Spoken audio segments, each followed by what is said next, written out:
આજે રવિવાર પણ મને રજા નહીં. બીજાના ઘરે જાઓ, રવિવારે બહાર જમવા જતા હોય છે. વેકેશન ગયું પણ ક્યાંય બહાર લઈ ગયા નથી. તમારા ઘરના ઢસડા કરીને હું થાકી ગઈ. આજે 10 વર્ષ થયા પણ તમે મને બહાર ગામ ફરવા પણ લઈ ગયા નથી. નૈના બોલી, એટલે તું શું કહેવા માંગે છે? આ ઘરના મારે એકલાનું છે? ઘર ચલાવવા હું કેટલી મહેનત કરું છું. ભાડાના મકાનમાં તકલીફ તો થવાની છે. માંડ માંડ મહિને ઘર ચાલે છે. આ તો સારું થયું કે પ્રધાનમંત્રી આવાસ યોજનાના ડ્રોમાં આપણને 1 BHK નું મળ્યું છે. આપણું પોતાનું તો ઘર કહેવાશે. નમન બોલ્યો, સારું, પણ આના હપ્તા આપણે ભરી શકીશું. શરૂઆતમાં ભરવાના રૂપિયા ક્યાંથી લાવશો અને લોન કોણ આપશે? નૈના હવે નમનને અવાજે બોલી, મારી બડબડની ટેવ જ ખરાબ પડી.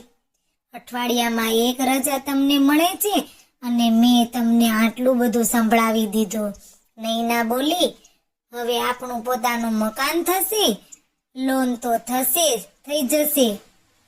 શરૂઆતમાં ભરવાના રૂપિયાની થોડી સગવડ થઈ ગઈ, પણ હજુ 50,000 રૂપિયા ખૂટે છે. જોઈએ હવે શું થાય છે. અને આપણા ટેણિયા રાજુને પણ બાલ મંદિરમાં દાખલ કરવાનો છે. ઈશ્વર કૃપાથી બધું સારું થઈ જશે. નમન બોલ્યો, રાજુ બહાર રમે છે. જમવાનું થઈ જાય એટલે તમને બેયને જમાડી લઉં. નૈના બોલી. એટલામાં દરવાજે ટકોરાનો અવાજ આવ્યો અને રાજુ દોડતો ઘરમાં આવ્યો. આવીને બોલ્યો, મમ્મી, આપણે ઘરે કોઈ આવ્યું છે. નમન દરવાજે ગયો. આવનારા વ્યક્તિને જોઈને બોલ્યો, આવ બહેન કૃપા, બહુ દિવસે ભાઈના ઘરે આવી. આ સાંભળીને નૈના બોલી, આવો કૃપાબેન, બહુ દિવસે. તમારા લગ્નને 6 વર્ષ થયા ને હવે ભાઈ યાદ આવ્યા હશે. હું તમારા માટે પાણી લઈને આવું.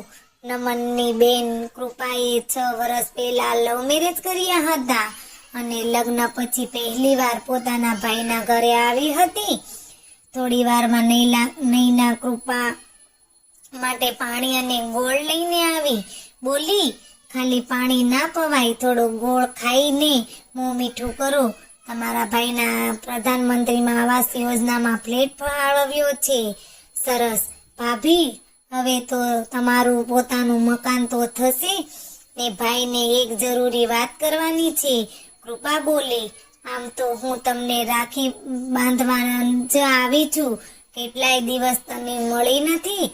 નમનને એ વાત સાંભળીને થોડો ખચકાટ થયો અને પૂછ્યું, બેન, શું વાત છે? વિગતે જણાવ. તકલીફ હોય તો કહે, તારો ભાઈ બેઠો છે. ભાઈની વાત સાંભળી ને કૃપા હસી અને બોલી, ના રે ના, મને કોઈ તકલીફ નથી, પણ મારો ભાઈ તકલીફમાં છે એ જાણ્યાને હું દોડી આવી અને તારા બનેવીને કહ્યું છે કે ભાઈને રાખડી બાંધીને આવ અને આ રૂપિયા 50,000 તમારા મકાન માટે આપ્યા છે. નાના બહેન, મારાથી બેનના બનેવીના રૂપિયા ના લેવાય, હું સગવડ કરી લઈશ. નમન બોલ્યો, જો ભાઈ, તમારી તકલીફમાં મદદ કરવા બહેન બનેવી ના આવે તો કોણ આવે? ના પાડતા નહીં, તમને મારા સોગંદ છે. કૃપાની આંખમાંથી આંસુ આવી ગયા.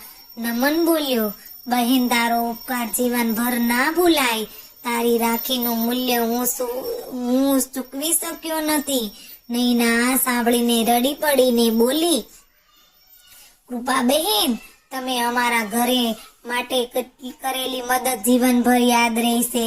હું ખરી છું ને કે આજે સવારથી જ તમારા ભાઈને ગમે તેમ બોલી ગઈ.